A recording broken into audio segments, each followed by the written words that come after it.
দূরের পাহাড়ি গ্রাম ইটোমরির শান্ত স্নিগ্ধ জীবন, সবুজ ধানক্ষেত, পুরনো দিনের কাঠের বাড়ি আর পাহাড়ের কোলে ঘুমিয়ে থাকা ছোট্ট শিন্ত মন্দির, এই ছিল মিৎসুহার জগৎ। লম্বা কালো চুল কাঁধ ছুঁয়ে নেমেছে, বিষণ্ণ চোখে সে মন্দিরের পাশে দাঁড়িয়ে যেন কোনো গভীর চিন্তায় মগ্ন। প্রকৃতি শান্ত, স্নিগ্ধ আলো চারদিকে ছড়িয়ে রয়েছে। অন্যদিকে টোকিওর ঝলমলের শহুরে জীবন, উঁচু উঁচু আধুনিক বিল্ডিং, দিনের আলোয় ব্যস্ত রাস্তাঘাট, অজস্র মানুষের কোলাহল। একটি আধুনিক ক্যাফেতে কাজ করে বছর 18-র এক তরুণ তাকি। তার চোখে স্বপ্ন, ব্যস্ততার মাঝেও যেন কিছু একটা খুঁজে ফেরে। একদিন এক অলৌকিক ঘটনার সাক্ষী হলো তারা। ঘুম ভাঙতেই মিৎসুহা দেখল সে এক অচেনা ছেলের শরীরে, আর তাকি অনুভব করলো সে একটি মেয়ের দৈনন্দিন জীবনে প্রবেশ করেছে।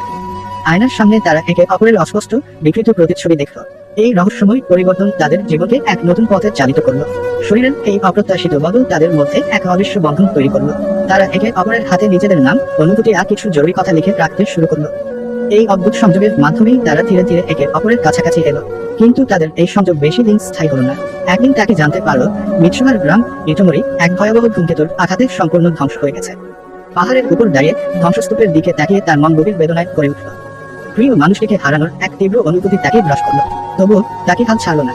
সে ছুটে গেল সেই ধ্বংসস্তূপের মাঝে, খুঁজতে লাগলো মিৎসুহাকে, তার বন্ধুদের, তাদের স্মৃতিগুলোকে। শহরের মানুষদের বাঁচাতে মরিয়া হয়ে উঠল সে। দ্রুতগতির রাস্তায় ছুটে চলা, মৃত্যু সন্ত্রস্ত মানুষের ভিড়, এক ভয়ঙ্কর পরিস্থিতি।